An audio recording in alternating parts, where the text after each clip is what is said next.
जय राधा माधव कुंज बिहारी जय राधा माधव कुंज बिहारी जय राधा माधव कुंज बिहारी जय राधा माधव कुंज बिहारी जय गोपी जन वल्लभ गिरिवरधारी जय गोपी जन वल्लभ गिरिवरधारी जय गोपी जन वल्लभ गिरिवरधारी जय गोपी जन वल्लभ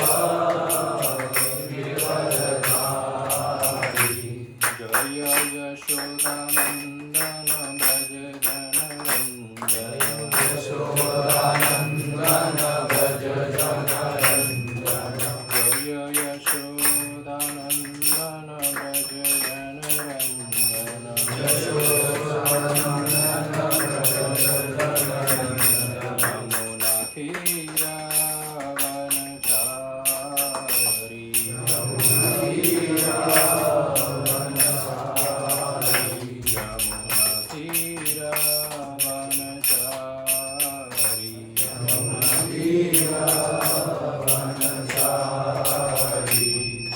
यमुना विष्णुपाद परमहंस परिव्रजकाचार्य स्तोत्र Shrimati divine grace A C Bhaktivedanta Swami Srila Prabhupada की जय। जय विष्णुपाद परमहंस परिव्रजकाचार्य स्तोत्र श्री डिवाइन ग्रेस भक्ति सिद्धांत सरस्वती ठाकुर श्रील प्रभुपाद की जय। रामाचार्य श्री हरिदास ठाकुर की जय। अनंत कोटि वैष्णव वृंद की जय। प्रेम से कहो श्री कृष्ण चैतन्य प्रभु नित्यानंद श्री अद्वैत गदाधर श्रीवासादि गौर भक्त वृंद की जय। श्री श्री राधा कृष्ण गोपीनाथ श्याम कुंड राधा कुंड गिरि गोवर्धन की जय। श्री वृंदावन धाम की जय। श्री मायापुर धाम की जय। जगन्नाथपुरी धाम की जय। यमुना देवी की जय। गंगा देवी की जय। भक्ति देवी की जय। तुलसी देवी की जय। वृंदा देवी की जय। All glories to assembled devotees. All glories to assembled devotees. All glories to assembled devotees. All glories to Shri Shri Guru and Gauranga. Om Gyan Timirandasya Gyananjana Shalakaya Chakshurum Militam Yena Tasmai Shri Guruve Namah. Shri Chaitanya Manobhishtam Sthapitam Yena Bhutale Swayam Rupa Kadamayyam Dadapi Sampatantikam. वंदेहं श्रीगुरु श्रीयुतपदकमलं श्रीगुरुं वैष्णवं च श्रीरूपं साग्रजातं सहगण रघुनाथवितं तं सजीवं साद्वैतं सावधूतं परिजनं सहितं श्रीकृष्णचैतन्यदेवं श्रीराधाकृष्णपादान् सहगण ललिता श्रीविशाखावितं च। हे कृष्ण करुणा सिंधु दीनबंधु जगत्पते गोपेशा गोपिकान्त राधाकान्त नमोस्तुते। तप्त कांचन गौरांगी राधे वृंदावनेश्वरी वृषभानुसुते देवी प्रणमामि हरिप्रिये। ओम विष्णुपदाय कृष्णपृष्ठाय भूतले श्रीमते भक्तिवेदांत स्वामिनीति नामिने नमस्ते सरस्वते देवे गौरवाणी प्रचारिणे निर्विशेष शून्यवादी पाश्चात्य वेशधारिणे। जय श्री कृष्ण चैतन्य प्रभु नित्यानंद श्री अद्वैत गदाधर श्रीवासादि गौर भक्तवृंद। हरे कृष्णा कृष्णा कृष्णा हरे हरे हरे राम राम राम हरे हरे। हरे कृष्णा। सॉरी आज आप लोग को नीचे बैठना पड़ रहा है और तैयार होने के बाद तो नीचे ही बैठना है।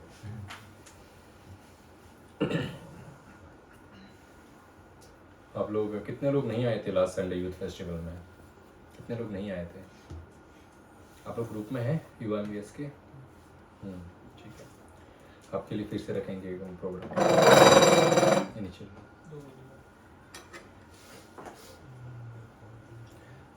कब रखना है वो तो किशोर प्रभु के ऊपर है, जब वो हॉल बुक करेंगे तो हो जाएगा। डेट्स मैंने इनको दे दिए हैं।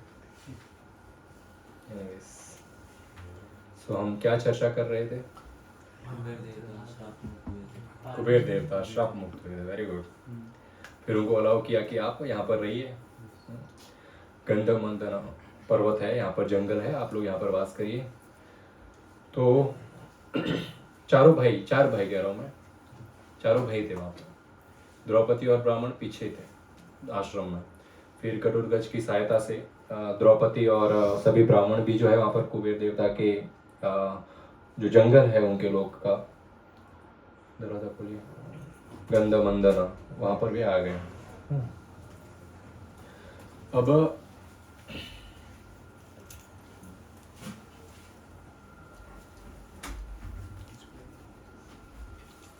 वे निरंतर अर्जुन का ही चिंतन कर रहे थे, बहुत सुंदर जगह पे रह रहे थे, पर वो अर्जुन का वेट कर रहे थे, अर्जुन आएंगे, मेरे करण अर्जुन आएंगे। इनके खाली अर्जुन ही थे, वेट कर रहे हैं। 1 दिन 2 दिन 3 दिन 7 दिन 1 हफ्ता बीत गया। और 1 हफ्ते बाद युधिष्ठिर महाराज, भीम, सहदेव, नकुल, द्रौपदी, सभी ब्राह्मण ने देखा आसमान से एक विशाल रथ इनकी ओर आ रहा है। अभी वो रथ विशाल है, बहुत भव्य रथ है, और वो रथ सूर्य देव के समान ही एकदम सुंदर है। और रथ धीरे धीरे आ रहा है, और रथ में कौन बैठे थे? अर्जुन। और रथ को कौन चला रहा था? मालती, इंद्रदेव के जो सारथी है, उनका नाम मालती। तो ये रथ चला रहे थे, और अर्जुन का ऐसा ऑरा था, ऐसा उनका पावर था कि वो इंद्र से कम नहीं दिखते थे। लोग कंफ्यूज हो जाए कि इंद्र है या कोई मनुष्य है।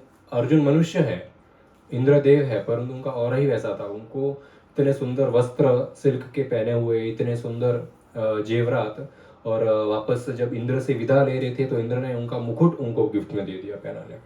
सभी देवतागणों ने उनको एक शंख भी गिफ्ट में दिया। तो इतना कुछ गिफ्ट मिलने के बाद वे वापस आ रहे थे, रथ उतरा वहाँ से, अर्जुन रथ से उतरे। सबसे पहले युधिष्ठिर महाराज के पैर छुए, वहाँ पे उपस्थित सभी ब्राह्मणों के, दौम्य ऋषि के पैर छुए उन्होंने, युधिष्ठिर महाराज के पैर छुए, भीम के पैर छुए, और सहदेव, नकुल को आशीर्वाद दिया, द्रौपदी से मीठे शब्दों में बात की। और ये होने के बाद फिर एक गृहस्थ व्यक्ति का कर्तव्य कैसा होता है? आप सब ग्रस्त है ना, कि त्रस्त है? दिखने से, चेहरे से सब एकदम त्रस्त लगते हैं, थक गए अभी, पर ग्रस्त लोग हैं हम सब, घर परिवार वाले हैं। घर परिवार वाले का सबसे बड़ा धर्म पता है क्या होता है? भक्ति को तो टॉप लेवल है, भक्ति तो हम किसी में गिन ही नहीं सकते। किसी को अगर बोले कि सबसे उत्तम चीज क्या है ग्रस्त लोग को, बोले भक्ति नहीं। भक्ति तो जीवन ही होनी चाहिए, ये कोई चीज नहीं है जिसको आप सब चीजों के ऊपर रख रहे हो।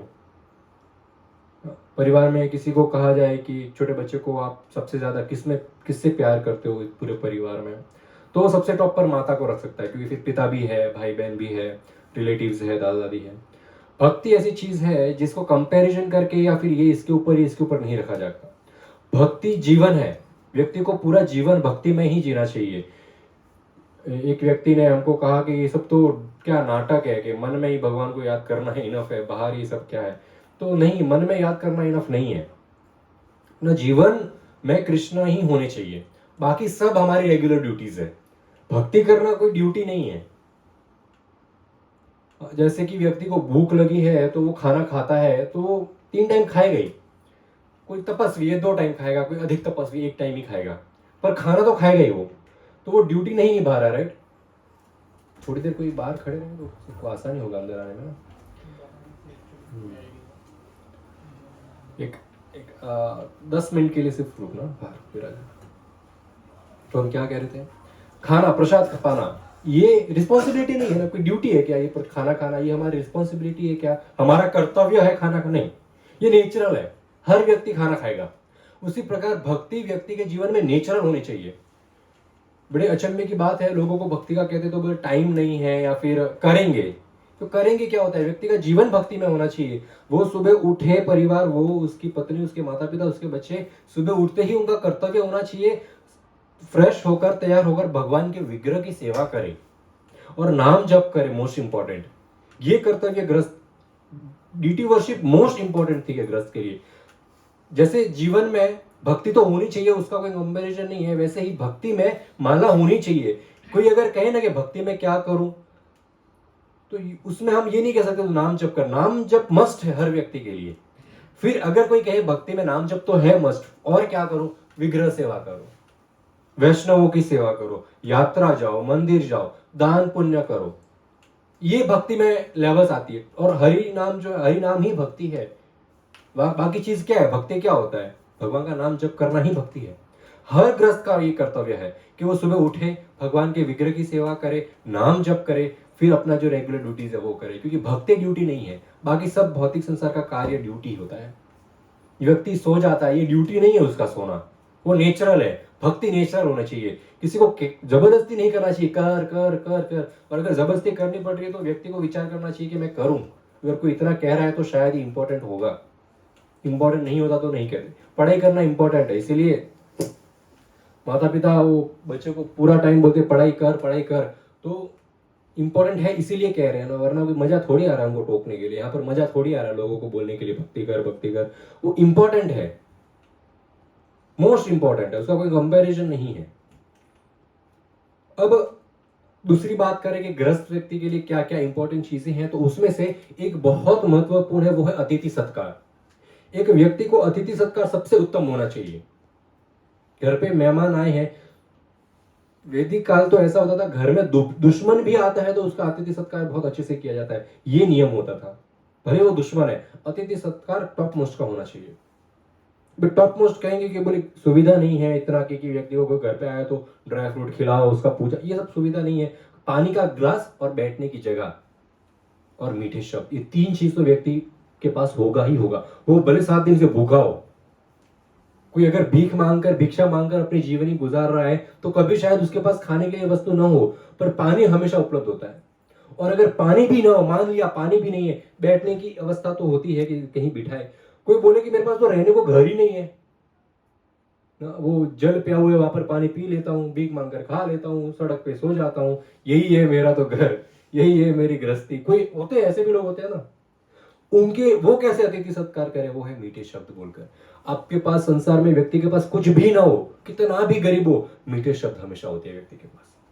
मीठे शब्द से हमेशा सबका सत्कार करना चाहिए, मीठे शब्दों से अच्छे से बात करनी चाहिए लोगों से। व्यक्ति को वापस इच्छा, व्यक्ति वहां से जाए ना तो ऐसा कैसा होता है ना कि जनरली हम देखते हैं शादी ब्याह में या फिर ऐसे ही कोई छोटा मोटा प्रोग्राम करें, लोग आते हैं, खाते पीते चले जाते, बुराइयां करते हैं। मेजोरिटी लोग बुराइयां करते हैं, ये कमी थी, ये नहीं मिला, ये सुविधा नहीं थी, ये अवकार नहीं दिया, ये सब बातें होती है। पर एक भक्त व्यक्ति को ऐसा होना चाहिए, उसके घर से कोई जाए तो वो बुराई ना करे और वो अच्छा ही बोले कि कितना अच्छा व्यक्ति था, कितने अच्छे से बात कर रहा था। ये युधिष्ठिर महाराज यहाँ पे इंडिकेट करते हैं। भाई आया है 5 साल बाद, और ये हम शायद आज के समय में भाई की परिभाषा भी न समझ सके, क्योंकि बहुत सारे लोगों का तो अपने भाइयों से जमता ही नहीं। किसी का जमता है, किसी का नहीं भी जमता है, किसी का बहुत कैजुअल रिलेशनशिप है भाई के साथ, क्या फॉर्मल रिलेशनशिप होता है भाई के साथ भी, किसी का होते हैं ऐसे भी लोग। पर ये उस समय की बात है तब जब भाई में और अपने प्राण में फर्क नहीं। उस वो तो वक्त इतना 5000 साल पहले क्यों जाना, आज से थोड़े साल पहले ही चले जाओ, भाइयों में कितना प्रेम हुआ करता, एक दूसरे को मार देंगे पर रहेंगे साथ में, कुछ भी हो जाए मारेंगे एक दूसरे को, मारपीट होगी जमीन के नाम पर, इसके नाम पर रहेंगे साथ में। मुसीबत आएगी तो मेरा भाई है। ये प्रेम हुआ करता था कुछ वर्षों पहले, अभी वो प्रेम कम हो रहा है। परंतु आज से अगर 5000 वर्ष पहले की बात करूं तो युधिष्ठिर महाराज के लिए अर्जुन मोस्ट इंपॉर्टेंट व्यक्ति, भाई उनके लिए मोस्ट इंपॉर्टेंट थे। भाई ने बोला तो करने का ये वहां पर था उनका प्रेम ऐसा, भाई ने बोला तो खत्म। अब वो भाई 5 साल तक साथ में नहीं थे, अर्जुन और युधिष्ठिर महाराज। इतना प्रेम था अर्जुन से, इतनी बातें करनी थी। हम 3 दिन भी कोई घूम के आए तो फ्रेंड पूछते अरे कहाँ गया था, क्या क्या था, बताओ कैसा है ये वो। अब ये 5 साल बाद आ रहा है। हाँ, इंस्टाग्राम पे हम रील देखते हैं ना, कोई व्यक्ति फॉरेन जाता है और फिर 2 साल बाद वापस आता है, सरप्राइज रील होती है वो, सरप्राइज देने के लिए। फिर माता पिता रोते हैं, फिर सब गले लगाते हैं। एक रील हमने ऐसे देखी, कोई व्यक्ति गया 6 महीने में वापस आया सरप्राइज देने के लिए 6 महीने वापस आया तो आते उसके बाप ने थप्पड़ मार दी उसको, बोले लोन लेके फॉरेन भेजा पढ़ने के लिए, तो 6 महीने के लिए रील के चक्कर में वापस आके इतना खर्चा करके यहाँ पर ये 5 साल बाद आए हैं। तो 5 साल बड़ा लंबा पीरियड है भाई से बातचीत करने पर। युधिष्ठिर महाराज ने अपना धर्म निभाया, सब चीज बाद में सबसे पहले जो मालती वहां पर आए थे, सारथी, उनका स्वागत किया, उनका सत्कार किया, उनके पैर धोए, उनको खाने पीने का सामान दिया और ऐसे व्यवहार किया जैसे पिता के समान है। ये मालती को देखकर बहुत खुशी हुई। और मालती जो सारथी थे उन्होंने भी, और ऐसा मतलब ऐसा भी सत्कार नहीं कि इंद्र के सारथी नहीं, जितना सत्कार कोई इंद्र का करेगा उतना युधिष्ठिर महाराज ने मालती का सत्कार किया। और मालती ने भी इतना प्रेम बरसाया जैसे अपने पुत्रों को प्रेम बरसा रहे। ये गृहस्थ का एक धर्म होता है, ये धर्म है हमारा, ये हमारा सनातन धर्म है, प्रेम से लोगों के साथ रहना। अब मालती जो है अपना रथ लेकर वापस चले गए। अब बारी आई कि युधिष्ठिर अर्जुन से बैठकर शांति से बात करे। तो सब ब्राह्मण बैठे हैं, जो पांडव बैठे हैं सारे के सारे, और द्रौपदी भी बैठी है। अभी युधिष्ठिर महाराज सवाल कर रहे हैं। अभी इधर भी देखो सम्मान कैसे होता है वरिष्ठ का। ऐसा नहीं है कि सब टूट पड़े, अरे अर्जुन क्या हुआ, अरे अर्जुन क्या हुआ, मेरे लिए क्या है। युधिष्ठिर सबसे बड़े घर में सिर्फ वही बात करेंगे, बाकी सुनेंगे। ये नियम होता है, बीच में टोकने का नहीं जब बड़े बात करते तभी। ये आजकल का बहुत बुरा आदत है बच्चों का। कोई दो बड़े बात अरे बीच में प्रभु जी अरे बात कर रहा है, बातचीत होने दे, बाकी काम बाद में हो सकता है। ये हम लोग भी पहले ऐसे ही थे, कोई फर्क नहीं है। कभी भी किसी से वरिष्ठ को जाके टोक देते थे, तो फिर उन्होंने हमको ट्रिक बताई कि अगर कुछ काम है ना वरिष्ठ से, तो एक तरीका होता है उनको अप्रोच करने का। कोई दो वरिष्ठ बात करे तो टोकने का नहीं, बीच में जाके क्या करने का, आपको जिससे काम है ना, अभी हम दोनों बात कर रहे हैं, राजू प्रभु को मुझसे कुछ काम है, तो वो डूंगरमल प्रभु के साइड में जाके खड़े रह जाएंगे पीछे, ताकि डूंगरमल प्रभु को डिस्टर्ब ना हो और मेरे को पता चल जाए इनको कुछ काम है। फिर मैं इसको अप्रोच करूंगा कि क्या काम। ये तरीका होता है किसी को अप्रोच करने का। यहाँ पर सब शांत बैठे हैं, युधिष्ठिर महाराज सवाल पूछ रहे हैं और अर्जुन जवाब दे रहे हैं कि उन्होंने क्या क्या किया। अभी अर्जुन ने कहा कि भाई इंद्र ने तो मेरा बहुत अधिक सत्कार किया, 5 वर्ष तक तो मतलब आनंद ही आनंद आ गया स्वर्ग में। तो हाँ, सब अपना लक्ष्य है, अपना मकसद नहीं भूला मैं।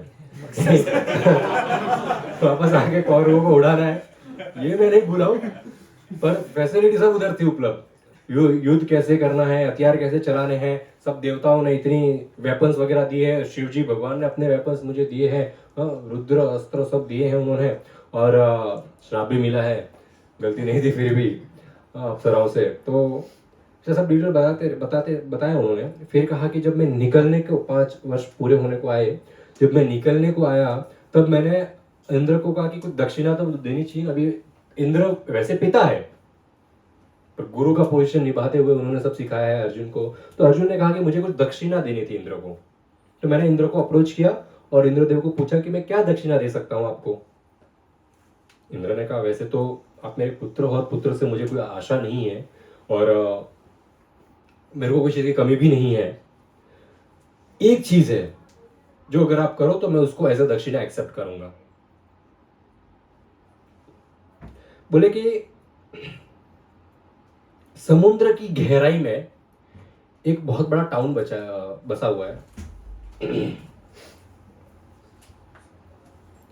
एक बहुत बड़ा टाउन है, उस टाउन में दानव रहते हैं और वो मेरे सबसे बड़े दुश्मन हैं। उनको कहते हैं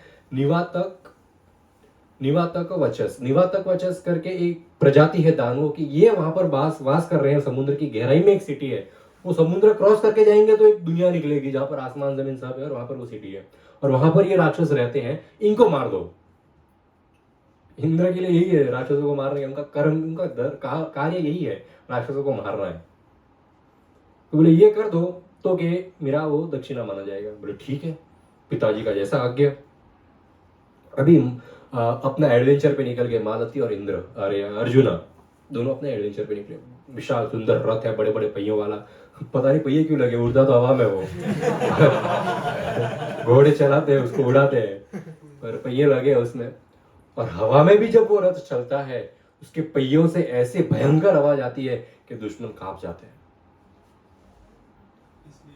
इसलिए लगाया दुश्मनों को डराने के लिए। अरे जब मालूम पड़ा तो ये वहां से गए। अब जैसे ही समुद्र के ऊपर पहुंचे तो ये सब अर्जुन बता रहे युधिष्ठिर महाराज को एडवेंचर। बोले हम समुद्र के ऊपर पहुंचे तो इतना विशाल और भयंकर समुद्र है। बहुत सारे लोगों को पता है फोबिया होता है समुद्र का भी, पानी का फोबिया। मेरे से लोगों को समुद्र में बहुत डर लगता है। जमीन पे अगर गिरे तो बच जाएंगे एक प्रार्थना है, एक बहुत सुंदर प्रार्थना है, मैं पढ़ता हूँ राधा कृष्ण के लिए। उसमें से जब भक्त भगवान को प्रार्थना करता था, जैसे प्रार्थना है वो क्या हो गया, वो प्रार्थनाओं में बहुत सारी अच्छी अच्छी प्रार्थना, उसमें एक सुंदर लाइन है, वो भगवान को कहते हैं कि हे राधा गोविंद, इस पृथ्वी पर यदि किसी का पैर फिसल जाए ना तो उसका सारा जमीन होती है। अगर किसी का स्पेस में पैर फिसले तो सारा ही नहीं है, वो गिरता ही जाएगा। पर पृथ्वी पर अगर किसी का पैर फिसले तो जमीन उसको बचा लेती है, यहीं गिरेगा, उसके नीचे तो नहीं जाएगा कहीं पे। उसी प्रकार मैं इतना बदजीव हूं और मैं भक्ति के रास्ते से फिसल गया हूं, मेरा साथ सारा एकमात्र राधा रानी आप और राधा गोविंद आप है। ये प्रार्थना है। तो ये समुद्र में यदि किसी का पैर फिसल जाए तो उसका कोई सहारा नहीं है, क्योंकि वो अंदर जाने वाला है। तो इतने समुद्र का भी बहुत लोगों को फोबिया होता है। अब ये रथ के ऊपर से देख रहे भयंकर विशाल समुद्र, अर्जुन बताते उस समुद्र में लहरें, वेव्स, दो पर्वत यदि एक दूसरे से टकराए वैसा प्रतीत होता है। ये समुद्र की लहरें हैं इतनी विशाल और भयंकर, जैसे माउंटेन चल रहे समुद्र के ऊपर, पहाड़ चल रहे, ऐसा प्रतीत होता है। और वो समुद्र की गहराई में ऐसे रत्न जड़े हुए हैं कि ऐसा लगता है कि ये स्पेस है और उसके अंदर तारे चमक रहे हैं। इतना चमक है कि समुद्र की गहराई से बाहर वो चमक आ रही है। और उसके ऊपर इतने भयंकर भयंकर क्रिएचर्स घूम रहे थे। तो उसमें बताते हैं वेव्स, वेल्स, वेल्स सबसे बड़ी मछली कौन सी है? वेल। बोले वेल्स से भी बड़ी मछली है क्या बोलते उसको? तिमिंगला। तिमिंगला, तिमिंगला मछली। अभी वेल इतनी विशाल है और तिमिंगला मछली एक ही बारी में वेल को खा सकती है, उतनी बड़ी तिमिंगला मछली होती है। गूगल करना, बस उसका फोटो भी आएगा तिमिंगला मछली का। अभी आज शायद वो खत्म हो गई है, नहीं बची कहीं पर ये मछली अफ्रीका के बड़े बड़े सर्प पानी में रहने वाले, पर इतने भयानक भयानक ये सब क्रिएचर्स उस समुद्र में घूम रहे थे। वो क्रॉस करके हमको दानवों की सिटी में जाना था, परंतु मालती ऐसे ड्राइवर है, बोले ऐसे रथ, और ये इंद्र का ऐसा रथ है, सिर्फ हवा में नहीं, रोड में नहीं, पानी के अंदर भी जाता है।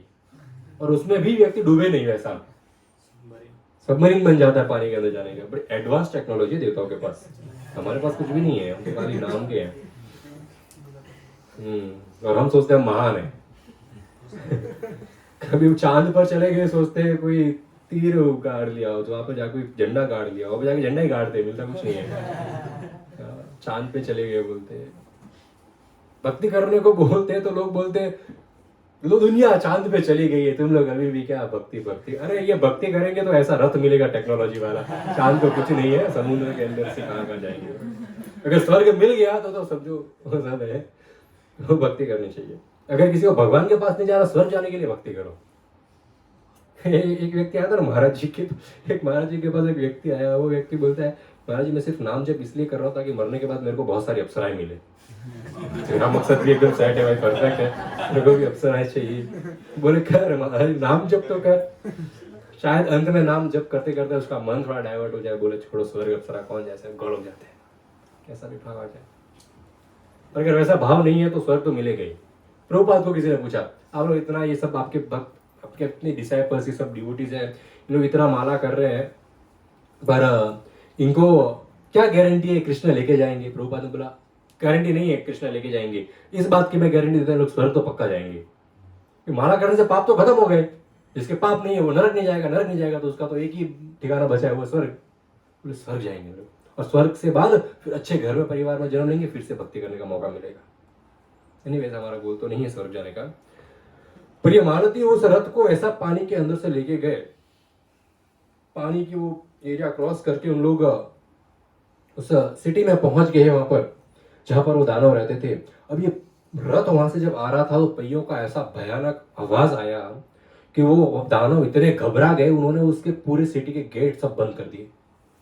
और अर्जुन और मालती जो रथ पे खड़े हैं, अभी दानवों ने गेट बंद कर दिए और फिर सब दानव बॉर्डर पे आगे उस सिटी के बड़े बड़े भाले और कहीं आने भयंकर भयंकर हथियार लेकर जो है वो सब गेट पर आ गए। और उनको क्या लगा इंद्र आए हैं हमला करने के लिए, क्योंकि रथ है इंद्र का, भयानक आवाज ऐसी है, मालती चला रहे हैं, तो अंदर इंद्र ही बैठे होंगे और तो कौन होगा। तो बोले लोगों को लगा इंद्र आ गए, तो उन्होंने फिर भाले फेंकने शुरू किए, तीर बाण गदा एक से एक वहां पर आ रहे हैं। और अर्जुन और मालती अभी अर्जुन को एक्शन ले, उससे पहले मालती ने ऐसा रथ चलाया कि वो रथ से ही कितने दानवों को कुचल दिया। युद्ध तो बाकी है अभी, रथ से ही कुचल दिया। जैसे दानव कुचल रहे हैं वैसे सिटी के बाहर से और अंदर से और दानव निकल रहे, और दानव निकल रहे। अर्जुन युद्ध कर रहे हैं, यहाँ से आया। आप लोगों ने मूवीज में देखा होगा, ये सब मूवीज बनी किस पे है? ये सब हमारे हिस्ट्री में तो बनी है, सीरियसली। तो ये हिस्ट्री में ये सारे ऐसे खतरनाक युद्ध, अभी हमारे पास इतना समय नहीं है, बाकी पूरा चैप्टर सिर्फ युद्ध के ऊपर है महाभारत में, कि अर्जुन का और इन दानवों का युद्ध कैसे हुआ, क्या क्या आइटम्स उन्होंने यूज की, कौन सा वेपन, कौन सा मंत्र, कौन से बाण से कैसे पावर निकलती है, एनर्जी निकलती है, पूरा डिटेल वर्णन है। और बहुत बहुत इंटरेस्टिंग युद्ध है। तो इतना दानवों को मारा अर्जुन ने, इतना मारा कि अभी दानवों को लगा कि अभी तो हमें माया शक्ति का इस्तेमाल करना पड़ेगा। तो उन्होंने सब अंधकार कर दिया, एकदम ब्लैक, कुछ नहीं दिख रहा। और अचानक से अर्जुन के नीचे से जमीन गायब हो गई और अर्जुन को ऐसा प्रतीत हो रहा कि मैं स्पेस में खड़ा हूं। और अचानक पानी आ गया नीचे, ऐसा लग रहा था पानी में खड़ा हूं। एक एक सेकंड में आजू बाजू का जो वातावरण है वो चेंज हो रहा है। एक झटके में टिंग, पानी आ गया, टिंग, स्पेस में आ गए। अरे बोले ऐसे कैसे? फिर भी अर्जुन शांत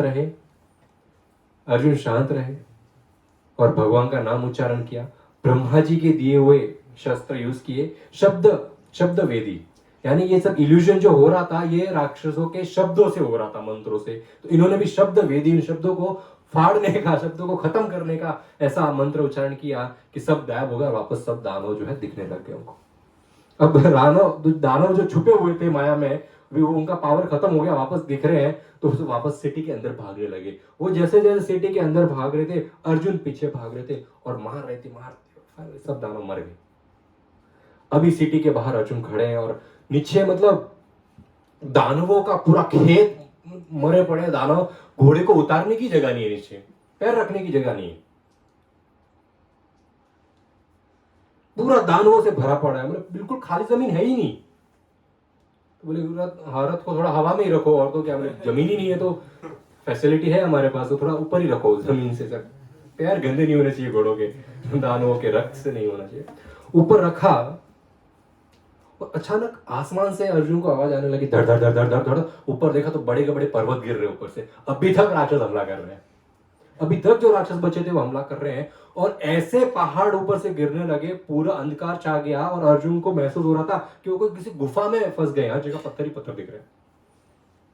फिर मालती ने कहा, भाई बड़ी ऐसा युद्ध तो मालती बोलते मैंने युद्ध बहुत लड़े इंद्र के साथ, ऐसा युद्ध आज तक नहीं लड़ा भाई, बड़ा ठीक। अब मालूम पड़ा इंद्र अभी तक क्यों नहीं आया और आपको क्यों भेजा है, डेंजर युद्ध है युद्ध।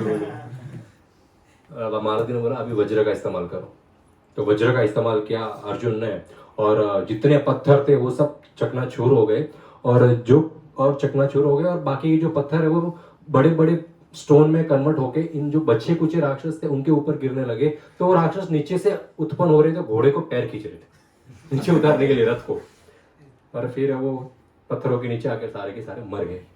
अब अर्जुन ने बोला सारे राक्षस फाइनली खत्म हो गए हैं, अब चलो सिटी के अंदर। मारुति बोलते अर्जुन भाई तुम जीत गए, युद्ध जीत गया अर्जुन। अर्जुन ने युद्ध जीत लिया। मारुति बोलते कि भाई तुम्हारे ऊपर खासकर कृष्ण की स्पेशल मर्सी है, केवल और केवल भगवान की कृपा है इसलिए आज यहाँ पर जीत पाए, बाकी अब तक देवता तक नहीं जीत पा रहे थे आप, बड़ा अच्छा लड़ते हो आप। और कृष्ण की कृपा कैसे है, इतना भयंकर युद्ध हुआ, मालती पर और अर्जुन पर एक खरोच की निशान भी नहीं थी, एकदम हेल्दी फाइन थे। ये कृष्ण की मर्जी, सिर्फ जिताया नहीं है, हमको बचाया भी है कृष्ण ने। जैसे ही उन्होंने सिटी के अंदर एंटर किया तो अभी राक्षस तो मर गए पर राक्षाणियां जिंदा थी सारी की सारी। उनको स्त्रियों को तो मारते नहीं है, तो सब लोग डर के मारे, बोले अभी इंद्र हमको मारेंगे, सब भाग रही थी इधर उधर। राक्षस के जो बच्चे कुछ लोग थे सब अपने अपने महलों में घुस रहे थे। अभी ये है तो सारे के सारे दानव राक्षस, पर महल उनके बड़े बड़े सोने से बनी हुई बिल्डिंग्स में रहते थे उन लोग, और हर बिल्डिंग में कहीं ऐसे अमूल्य अमूल्य रत्न जड़े हुए थे, इतने सुंदर पार्क्स बने हुए थे, इतने सुंदर रोड थे, इतने सुंदर फाउंटेन बने हुए थे, इतने सुंदर सुंदर वृक्ष थे। तो इंद्र ने बोला, अरे अर्जुन ने बोला मालती भाई इतने सुंदर सिटी, ये जो अमरावती इंद्र जहां पर रहते हैं अमरावती सिटी में, ये तो कुछ भी नहीं है अमरावती सिटी तो। बोले इतनी सुंदर सिटी है तो इंद्र यहाँ पर क्यों नहीं रहते? तो मालती बोलता है कि एक बार ये सब जो दानव है इनके राजा, इन्होंने बहुत तप किया और ब्रह्मा जी से फाइनली वरदान लिया। ब्रह्मा जी से वरदान लेकर सब देवताओं से युद्ध करके उनको यहाँ से भगा दिया और उन्हें छीन ली। इसी प्रकार यहाँ से भाग के अमरावती में बस गए सारे देवता। तो ये इन्होंने हड़प लिए। अभी आपने बचा लिया है तो हम लोग आ जाएंगे, धीरे धीरे वापस शिफ्ट हो जाएंगे। जब ब्रह्मा से वरदान लेके ये सिटी ले ली तो अभी अर्जुन को, इंद्र को वापस भी तो चाहिए ये सिटी। अमरावती में बैठे हैं तो इंद्र ने शिव जी के पास गए। यहाँ पे ब्रह्मा जी का कोटा पूरा हो गया था तो शिव जी के पास गए, आप कुछ करिए। ब्रह्मा जी ने आशीर्वाद दिया, उन्होंने तो ये सिटी ले लिया, आप वापस दिलवाइए। तो शिव जी ने कहा कि ठीक है मैं आशीर्वाद देता हूँ, फ्यूचर में कई वर्षों बाद आप ही दूसरे रूप में आएंगे और इस सिटी को वापस जीत लेंगे। तो अर्जुन किसके अंश है? इंद्र के। इंद्र का आह्वान किया था कुंती ने, तो इंद्र से पुत्र प्राप्ति हुई थी उनको। तो ये अर्जुन इंद्र के ही दूसरे रूप है और इन्होंने जीत लिया। ये स्टोरी। बोले ठीक है, अभी इंद्र बहुत खुश होंगे, सिटी जीत लिए। अब वापस जाते हैं अमरावती, वापस स्वर्ग लोग जाते हैं। अभी जब ये स्वर्ग लोग जा रहे थे और ब्रह्मांड, स्पेस, यूनिवर्स के माध्यम से बीच में उनको एक और सिटी दिखी, बहुत सुंदर सिटी। वो फ्लोट कर रही थी, ऐसा पूरा, वो जैसे अर्थ भी फ्लोट ही तो कर रहा है, ऐसा वो पूरा सिटी ही था, एक फ्लोट कर रहा था, एक बहुत सुंदर। 4 बड़े बड़े गेट थे उसके, 4 इर्द गिर्द, और अंदर पेड़ थे। अभी देखो, पेड़ की बड़ी भाषा हम लोग बोलते कि ट्री, तो हम क्या बोलेंगे? लगड़ा और पत्ते, फूल और फल, ये हमारे लिए पेड़ होता है। अभी ये सिटी में पेड़ थे, वो पेड़ लकड़े के नहीं बने थे, वो हीरे मोती का उसका ब्रांच था और हीरे मोती उसके ऊपर उग रहे थे और हीरे मोती के पत्ते थे। ऐसे वृक्ष थे वहां पर। और सोने की बिल्डिंग है, सोने के पैलेस, 4 विशाल गेट सोने से और हीरो से लदे हुए इस सिटी की रक्षा कर रहे हैं। तो इंद्र ने मालती से पूछा, ये क्या इतना सुंदर जगह, ये किसकी जगह है? तो मालती बताते हैं, ये हिरण्यपुरा। हिरण्यपुरा जैसे हमारे यहाँ पर बहुत सारे सिटीज के पीछे पुरा, ये हिरण्यपुरा है। पूरा नाम से क्या सिटी आती है? कामाटीपुरा। हम जहाँ रहते हैं नागपुर, पुर और पूरा, तो ऐसा पंढरपुर, रतनपुरा, तो ये हिरण्यपुरा था। हिरण्य नाम का अर्थ क्या है? गोल्ड। तो ये गोल्ड की ही पूरी सिटी थी ये हिरण्यपुरा। और ये किस, यहाँ पर रहते कौन थे? दैत्य। कौन से प्रजाति के दैत्य? कलाकन्यास। ये कलाकन्यास नाम के दैत्य यहाँ पर रहते हैं। दैत्य में भी वैरायटी होती है, प्रजाति होती है, उन लोग भी गोत्र, शादियां, इधर तो शादियां भी नहीं होती, उन लोग भी अपने अपने में शादी करते हैं। कितनी वैराइटीज है यहाँ पर। और ये फ्लोटिंग सिटी ऐसी पावरफुल है, अर्जुन, मालती बताते हैं अर्जुन को, कि अभी तक देवता यहाँ से जीत नहीं पाए, यहाँ पर अटैक ही नहीं कर पा रहे देवता। इसीलिए सारे दैत्य यहाँ पर आकर बसे हैं, एकदम सेफ है। ये चारों दीवारों को कोई तोड़ ही नहीं सकता, एकदम सेफ बचे हुए। इन लोग बहुत बड़े दुश्मन है देवताओं के। अर्जुन बोलते हैं देवताओं के दुश्मन मतलब मेरे दुश्मन। दोस्त का दुश्मन दुश्मन और दुश्मन का दोस्त दोस्त। बोले इसके ऊपर हमला करके जाते, जा ही रहे, तो अभी रथ है, सुविधा है, एक और गिफ्ट ले जाते इंद्र के लिए। बोले चलो इसकी ओर चलो। अब मालती और अर्जुन यहाँ पर जाते हैं और दैत्य, जब अभी इतने सारे दैत्य वो देख रहे हैं इंद्र आ गए, इंद्र आ गए, इंद्र आ गए, तो इन लोग भाले वगैरह अंदर से, वही सेम युद्ध वहां पर भी हुआ था, भाले वगैरह फेंकने शुरू करते हैं। और मालती ऐसा रथ चलाते हैं स्पेस में, यहाँ से बांध जा रहे हैं, ऐसा निकल रहे अपना रथ लेकर। क्या दृश्य होगा ना, इतने वेपन्स के बीच में से रथ जा रहा है। अब जब भाले रथ तक नहीं पहुंच पा रहे थे तो इन दैत्यों ने गोविंदा बनाना शुरू किया, एक दूसरे के ऊपर चढ़ रहे हैं कि रथ तक हम पहुंचेंगे, रथ को पकड़ेंगे, फिर हमला करेंगे। तो राक्षस, और सही में ऐसा गोल गोल गोविंदा नहीं था, वो ऐसे गिर पड़ रहे, एक दूसरे के ऊपर चढ़ रहे, भाग रहे हैं, और जो गिर रहा है उसके ऊपर दूसरा चढ़ रहा है, वो गिर रहा है तो उसके ऊपर दूसरा, ऐसा करके ऊपर दैत्यों का पहाड़ बन गया था, खाली वो अर्जुन के ऊपर हमला करने के लिए। तो फिर अर्जुन ने उनको मारना शुरू किया और दैत्यों को इतना मारा, अर्जुन ने इतना मारा कि जो भी बचे कुचे थे वो सिटी के अंदर जाके चुप गए और वो सिटी गायब होगी। वहां से सिटी गायब होगी, अभी सामने थी, गायब होगी। तो वो सिटी इधर उत्पन्न हो रही है, वो सिटी वहां से गायब हो गई, इधर उत्पन्न हो रही है, कोई यहाँ से हो गई, मतलब हर जगह सिटियां दिख रही है। तो अर्जुन ने फिर एक ऐसा बाण लिया, उसके अंदर मंत्र फूके अपने, और वो बाण चारों दिशाओं में घुमाया।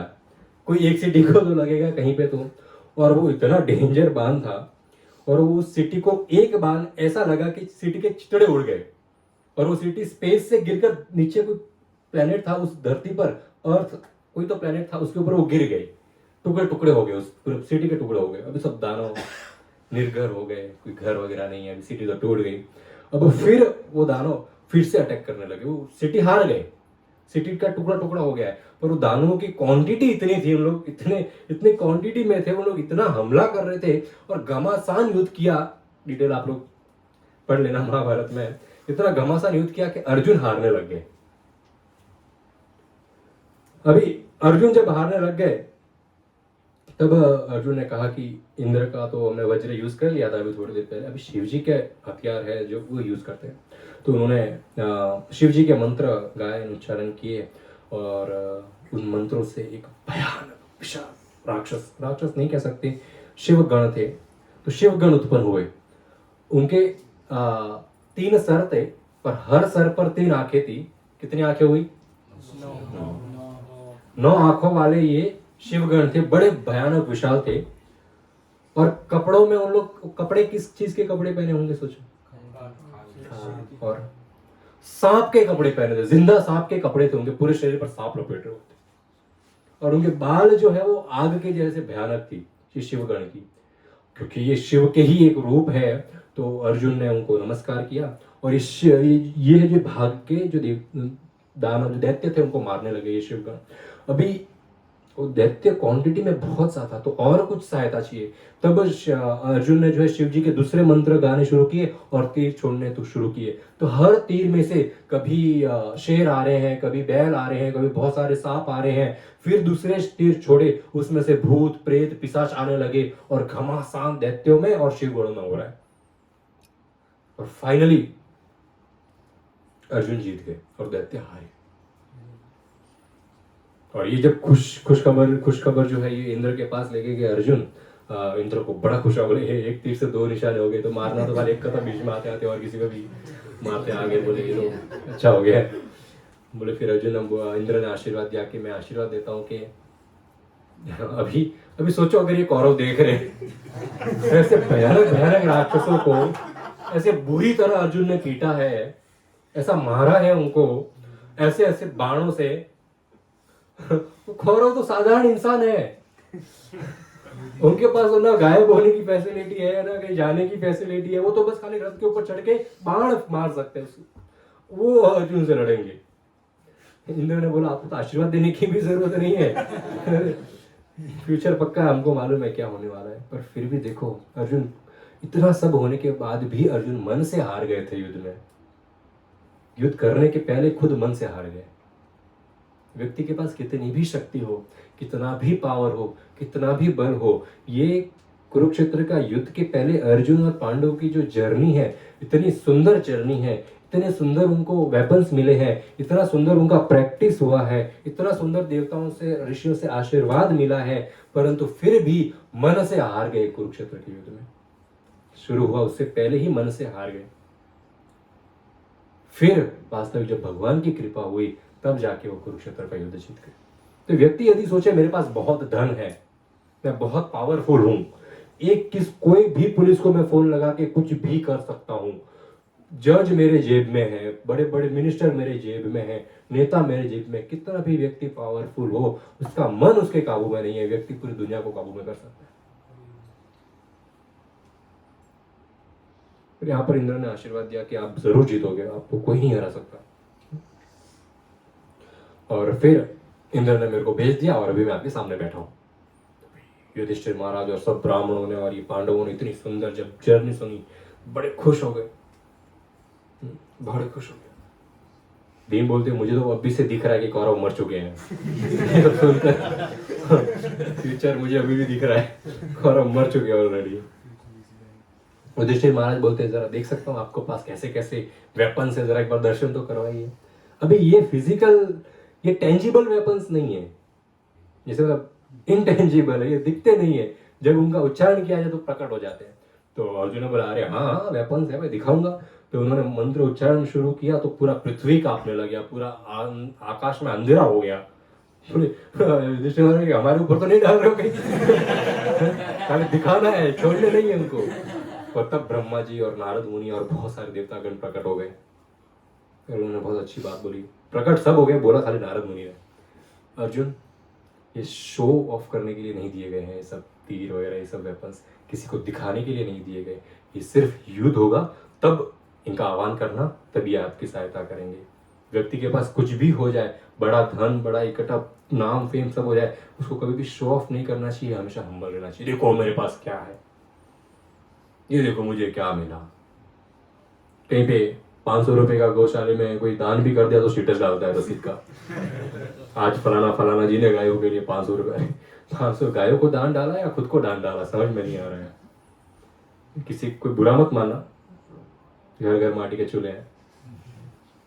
तो नारद मुनि ये दिखाने के लिए नहीं, और युधिष्ठिर महाराज का भी डिसरिस्पेक्ट भी तो हो रहा है, उनकी इच्छा थी देखने की, पर नारद मुनि ने आके अर्जुन को रोक दिया। फिर नारद मुनि युधिष्ठिर महाराज के पास भी जाते हैं, उनको भी बड़े प्रेम से कहते हैं कि ये जो आपको इच्छा है देखने की, ये अभी आप सिर्फ अस्त्र देख पाएंगे, अस्त्र देखना इंपॉर्टेंट नहीं है, अस्त्र के अंदर कितनी शक्ति है वो अनुभव करना इंपॉर्टेंट है, वो आप युद्ध में करेंगे, अभी इसकी आवश्यकता है। फिर वो मंत्रोच्चारण बंद करते हैं, सभी देवतागण नारद मुनि अपने वापस स्थान पर चले जाते हैं। तो इस प्रकार अभी पांचों पांडव 4 साल तक कुबेर देवता का जो ये वन था यहाँ पर भ्रमण करते हैं, रहते हैं, अपनी कुटिया बनाई है सब ब्राह्मणों के साथ। 4 साल बीत जाते हैं, 4 साल बीत जाते हैं। तब भीम कहते हैं कि अब हमने बहुत रह लिया माउंटेन्स के ऊपर, अभी सिर्फ 1 साल बचा है, अब हमें वापस अर्थ पर, अभी इन लोग हायर प्लैनेट्स पे हैं, अर्थ से ही, हिमालय से ही होकर ये हायर प्लैनेट्स पे गए, सब के सब बोलते वापस अर्थ पे आ जाते हैं अभी, क्योंकि अभी हम आइसोलेटेड रहे हैं, अभी हम लोग सब लोग इतने खुश हैं और इतने आनंद में हैं कि अगर और यहाँ पर रहेंगे तो हम बोलेंगे छोड़ो क्या युद्ध कर रहे हैं, इधर ही रहते हैं, जाने का मन नहीं होगा। फिर अभी जाते हैं, 1 साल तक लोगों के बीच में रहते हैं, अब लोग तो देवताओं के बीच में रह रहे हैं, दानवों के राक्षसों के बीच में रह रहे हैं, मजे कर रहे हैं।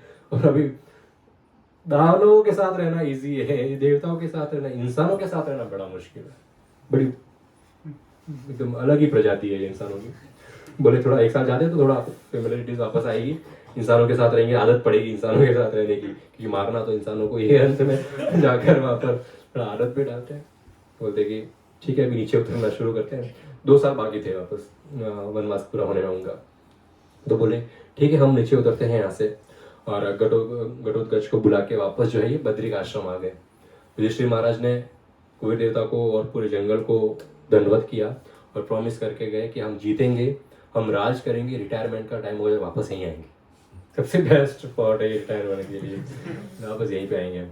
फिर बद्रिक आश्रम से इन्होंने वापस नीचे उतरना शुरू किया, नीचे उतरना शुरू किया तो ये विषकयपक नामक स्थान पर पहुंच गया। अभी तक हिमालय पर्वतों में ही है, पृथ्वी पर नीचे तक आए नहीं है।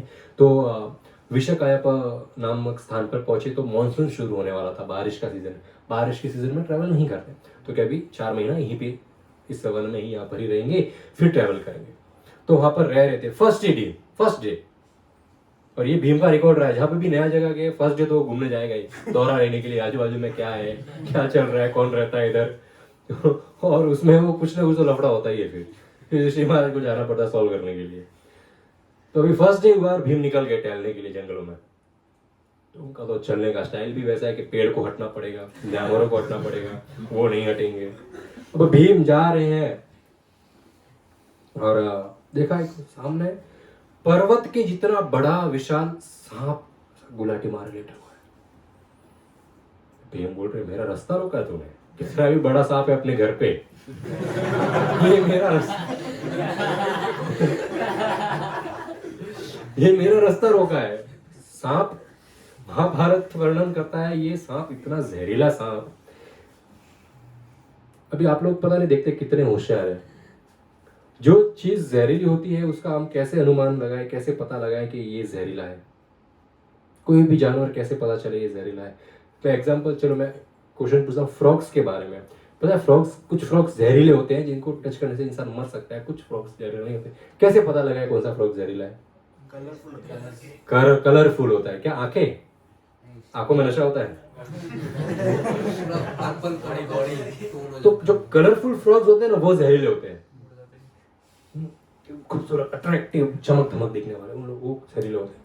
अभी उनके अंदर भगवान का जो ये सृष्टि करने का जो है ये देखो तो सही, ये काले कलूटे फ्रॉग एकदम भद्दे दिखने वाले फ्रॉग, या फिर कोई बुरे कलर के, या फिर कोई ऐसा वो क्या कोई जानवर जो होता है उनको खाने वाला वो दिखेगा भी नहीं अंधेरे में। ये तड़कते भड़कते येलो रेड ग्रीन कलर के फ्रॉग ये अंधेरे में भी दिखेंगे, इनको खाने के लिए जानवर झटकेंगे, और ये झटपे तब ये अपना जहर छोड़ सकते हैं उनके ऊपर। भगवान ऐसी सुविधा दी है उनको, ज्यादा अट्रैक्टिव है तो पावर भी दिया है कि जहर छोड़ के अपना रक्षा भी करना। तो आज इंसानों में भी जो प्राणी खूबसूरत है वो पेपर स्प्रे साथ में लेके चलते हैं बैग में, अपना जहर कोई भी चीरा प्रोटेक्शन के लिए चाहिए सबको। तो यहाँ पर ये सांप येलो कलर का और ब्लैक स्पॉट है उसके ऊपर, तो खतरनाक जहरीला। अब भीम बोले कि यहां से हटो, तब तक तो ये सांप ने भीम को अपने झपेटे में ले लिया और पूरा कैद कर लिया, बस अभी निकलने वाला है। भीम जोर लगा रहा है, जितना भीम जोर लगा रहा है सांप का तो खूबी है, व्यक्ति जितना जोर लगाए उतना सांप उसको कसेगा, जितना दलदल में हाथ पैर मारेंगे उतना डूबेगा। भीम बोल रहा है ऐसे ऐसे राक्षसों को मैंने मारा है, यदि आपको नहीं मार पा रहा हूं तो आप अच्छे इंसान ही होंगे, कोई मतलब अच्छे ही होंगे। आप सांप को पूछते, भीम ने आज आप तो नहीं जोड़ सके, आप तो ऐसे थे, पर पूछा कि आप कौन है, हो ना हो आप कोई बहुत साधु बहुत तपस्वी कोई व्यक्ति है जिसके वजह से आपके पास पावर है कि आप मेरे को बांध सके, ऐसा प्योरिटी है आपके अंदर कि आप मेरे को बांध सके, मेरे को कोई बांध नहीं सकता है। कौन है आप, अपने बारे में बताइए। स्नेक बोलते हैं, स्नेक सांप भाई बोलते हैं कि मैं बाद में बताता हूँ मैं कौन हूँ, मेरे को बहुत भूख लगी है, पहले खा लेता हूँ आपको। रिक्वेस्ट करते हैं भीम बताओ, पहले खा लेंगे तो फिर बताएंगे। तो पेट में बता देंगे अपने। फिर साहब बताते हैं मेरा नाम नहुषा है, नहुषा नाम का राजा था मैं, आपका पूर्वज हूं मैं भीम का। भीम बोलते मैंने तो बहुत सुना है मेरे पूर्वजों के बारे में, नहुषा के बारे में, नहुषा राजा थे, इतना तपस्या करके स्वर्ग लोग गए थे, यहाँ पर क्या कर रहे हो। ये क्या है, हिस्ट्री तो कुछ और बताती थी और अभी तो कुछ और दिख रहा है। तो साहब बताते नहुषा हूँ, रॉयल सेज, बहुत बड़ा राजा आपका पूर्वज, फिर ऋषि बना, स्वर्ग लोग गया तपस्या से, अगस्त्य ऋषि ने श्राप दे दिया, बोला सांप बन के आ जाए, अभी तो सांप बन के इधर पड़ा। भीम आप मेरे वंश में हो पर फिर भी मैं तो आपको खाऊंगा। भीम बोलते बताओ तो सही अगस्त्य ऋषि ने श्राप क्यों दिया, टाइम तो थोड़ा टाइम मालूम पड़े। सांप बताते अगस्त्य ऋषि ने कहा थोड़ा सांप बनाया तो थोड़ा सुविधा भी दिया कि जो एक बार मेरी पकड़ में आ गया उसकी पावर धीरे धीरे खत्म हो जाएगी, वो कितना भी शक्तिशाली हो, एक बार मैंने उसको पकड़ लिया तो उसकी पावर कम ही होगी, बढ़ेगी नहीं। और यदि जो मेरी पकड़ में आया वो मेरे सवालों का जवाब दे दे तो मेरा श्राप भी खत्म हो जाएगा, मैं मुक्त हो जाऊंगा और आप भी बच जाओगे। अब इन द मीन टाइम ये सब हो रहा था, तो वहां पर युधिष्ठिर महाराज अपने भाइयों के साथ बैठ रहे हैं, तो अपशगुन दिखने शुरू हो गए उनको, अंधेरा छा रहा है, भूकंप आ रहा है। उन्होंने देखा ऊपर एक चिड़िया उड़ रही है, पांडवों के ऊपर एक चिड़िया उड़ रही है, उसका एक ही पंख है, एक ही आंख है और एक ही पैर है। उन्हें इतनी भद्दी चिड़िया आज तक नहीं देखी, जरूर कुछ ना कुछ गलत हो रहा है। देखा तो भीम गायब है आजू बाजू से। द्रौपदी को पूछा, द्रौपदी बोल कोई फ्लावर मैंने नहीं भेजा, मेरी गलती नहीं है इस बार, ये जाते हुए देखा है मैंने, इस तरफ गए हैं वो। युधिष्ठिर महाराज जाता हूं मैं भाई, फिर से बड़े भाई है, छुड़ाना पड़ता है, प्रॉब्लम आती है कहीं पे। तो अभी ये वो टाइम का तरीका है फोन करके बुलाने का, प्रॉब्लम हो गई भाई जल्दी आ, तो ये बैड ओमेंस दिखते हैं, भीम बुला रहे कि भाई बड़ा मसला हो गया है, सुलझाने आ जाइए, मैटर हो गया। तो युधिष्ठिर महाराज पैरों के निशान ढूंढते ढूंढते जाते हैं, फिर देखते यहाँ पर पेड़ गिरे पड़े हैं, जानवर मरे पड़े हैं, बोले यहाँ से गया है भीम। वो जाते देखते हैं भी, देखते हैं कि भीम एक विशाल काय सड़क से पूरे तरह घिरे हुए हैं, मरने की हालत में भी। युधिष्ठिर महाराज हाथ जोड़ के खड़े सांप के सामने, आप कौन है? इतने शक्तिशाली है कि भीम को आपने पकड़ लिया है, तो आपसे रिक्वेस्ट है आप मेरे भाई को छोड़ दीजिए। सांप फिर से अपनी हिस्ट्री बताते, मैं नहुषा हूँ, मैं ये आपका पूर्वज हूँ, और सब हुआ था, यहाँ पर आया था। फिर नहुषा, वो सांप नहुषा बोलते कि युधिष्ठिर महाराज आप चले जाइए, है ना, इसके बाद मेरी बुक खत्म तो नहीं होने वाली है वैसे भी, पर आप चले जाइए, आपको छोड़ देता हूँ, भीम को खाने दो। तो अभी युधिष्ठिर महाराज बोलते कि भाई भीम को तो छोड़ो, मैं आपके लिए दूसरा खाना अरेंज करता हूँ और कुछ ला के देता हूँ जिससे आपकी भूख मिटे। तो नहुषा ने तो मना कर दिया, नहीं खाऊंगा तो भीम को ही। तो युधिष्ठिर महाराज पूछते कुछ तो ऐसा होगा कि आप भीम को छोड़ो, ऐसा क्या करूं मैं जिसकी वजह से आप भीम को छोड़ दो। तो नहुषा बताते हैं कि लोग लेट हो रहा है, आप लोग को लेट नहीं हो रहा है, मुझे भी मजा आ रहा है, मेरा प्रसाद हो गया है। और आज आई एम श्योर कोई प्रसाद छोड़ के जाएगा नहीं आज। किसी को घर पे डांट पड़े तो आज एक क्लास सुन लेना जरा, ठीक है। और किसी को जाना जा सकता है, फ्री है जाने के लिए। नहुषा बोलते कि मेरे सवालों का अगर जवाब दे दिया तो मैं छोड़ दूंगा। पूछिए, युधिष्ठिर महाराज कहते हैं सवाल में तो एक्सपर्ट हूं, सवाल जवाब में। नहुषा पूछते सच्चा ब्राह्मण किसको कहते हैं, और ज्ञान नॉलेज का ऑब्जेक्ट क्या है, ज्ञान क्यों लोग ग्रहण करते हैं ज्ञान, what is the object of knowledge and who is real ब्राह्मण। युधिष्ठिर महाराज कहते हैं जो व्यक्ति सच बोले, पवित्रता से रहे, पवित्रता से रहने का अर्थ है कोई गलत कार्य न करना, किसी को गलत बातें न बोलना, गलत दृष्टि किसी के ऊपर नहीं डालना, इसको कहते हैं पवित्रता से रहना। सच्चा रहे, पवित्र रहे, क्षमा भाव हो, कोई गलती करे तो माफ कर दे, सेल्फ कंट्रोल हो, खुद के इंद्रियों पे संयम होना चाहिए, तपस्या हो, तपस्या कर सके, अगर किसी कारण से कहीं पे कुछ मिल नहीं रहा है खाने पीने के लिए, या फिर कहीं पे कुछ कारण से कुछ तो तपस्या हो रही है, वो क्षमता हो उसमें वो करने की, हार न माने, ज्ञान हो उसके अंदर, धर्म के रास्ते पर चले, ये ब्राह्मण के लक्षण है।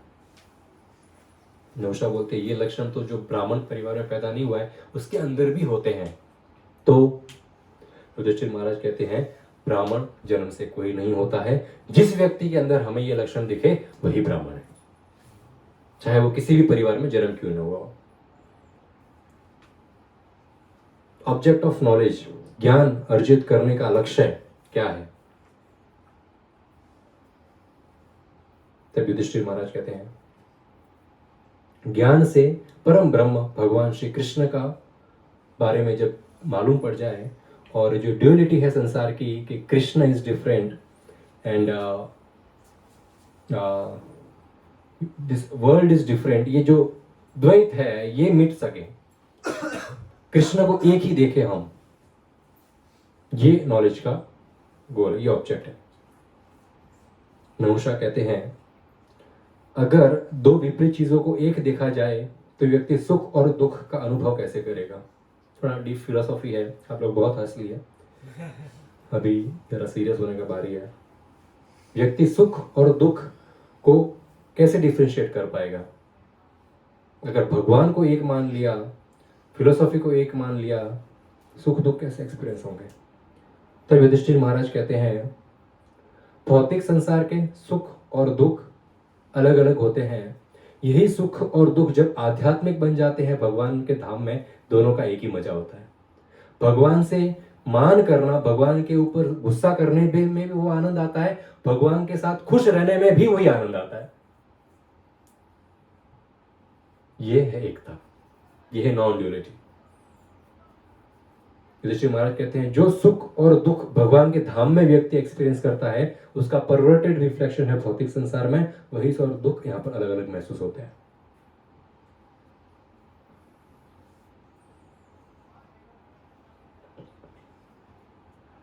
नहुषा कहते हैं अगर केवल गुणों के वजह से व्यक्ति ब्राह्मण बनता है तो सोसाइटी को 4 भाग में क्यों डिवाइड किया है, वर्ण आश्रम क्यों बनाए गए हैं। क्यों जाति से ही यह व्यक्ति क्षत्रिय और ब्राह्मण माना जाता है? तब युधिष्ठिर महाराज कहते हैं नहीं, व्यक्ति जाति से क्षत्रिय और ब्राह्मण नहीं माना जाता है। व्यक्ति के जैसे गुण हैं, जैसे कर्म हैं, उस हिसाब से व्यक्ति 4 पार्ट में डिवाइड होता है, जन्म से नहीं होता। युधिष्ठिर महाराज को मालूम पड़ता है नहुषा तो ऑलरेडी ऑफ कोर्स बहुत एक्सपर्ट और इंटेलिजेंट है, और नहुषा को भी पता चलता है युधिष्ठिर महाराज तो बहुत बड़े ज्ञानी हैं। और नहुषा फाइनली कहते हैं कि I am very much satisfied from your answers, अब मैं भीम को छोड़ देता हूँ। तो युधिष्ठिर महाराज कहते हैं मुझे भी एक सवाल है, अभी आपने इतने पूछे मैं भी पूछूं, स्वर्ग की प्राप्ति कैसे हो? आप स्वर्ग गए थे, वापस यहाँ पर आ गए, पर स्वर्ग की प्राप्ति कैसे हो? तो युधिष्ठिर नहुषा बताते हैं स्वर्ग की प्राप्ति जो दान करता है, यदि अगर किसी को यहाँ से जाना है तो उसका रेसिपी बताया, स्वर्ग जाने का रास्ता बताया, दान करो बहुत, दान से पुण्य बढ़ते हैं, सच बोलने से पुण्य बढ़ते हैं, सच बोला करो हमेशा, काइंड रहो। काइंड अर्थात हिंदी में क्या ट्रांसलेट करेंगे? अच्छा व्यक्ति, दयालु नहीं, काइंड अच्छा व्यक्ति, सज्जन, हाँ अच्छा ये शब्द है, अच्छा सज्जन व्यक्ति बनो, अच्छा व्यक्ति बनो, जेंटल बनो, कैरेक्टर अच्छा होना चाहिए व्यक्ति का। ये कुछ अच्छे गुण हैं जिसके वजह से व्यक्ति जो है स्वर्ग जा सकता है। फिर युधिष्ठिर महाराज और भीम जो है नहुषा को मुक्त करते हैं, श्राप से मुक्त करते हैं और वापस अपने आश्रम में चले जाते हैं। नेक्स्ट जर्नी उनकी क्या होती है नेक्स्ट वीक डिस्कस करेंगे। Thank you so much. Srila Prabhupada की जय। हरे कृष्णा।